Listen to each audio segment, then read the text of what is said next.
ஓம் திருச்சிற்றம்பலம். சிவய நம. தினம் ஒரு திருமந்திரம். இரண்டாம் தந்திரம் காமிகாகமம். மந்திரம் 34. தொகுதி 17. அபாத்திரம். பாடல் 489. இவது யோக யம யமங்கள்.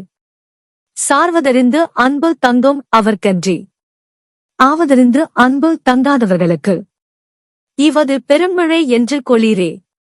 பொருள்: யோகத்தின் அடிப்படை நெறிகளான ஒழுக்கமும் தூய்மையும் அறிந்து பின்பற்றும் அடியார்க்கு தானம் கொடுக்க வேண்டும். இறைவனிடம் நிலைத்த அன்பு கொண்டவர்களுக்கே தானம் பொருந்தும்.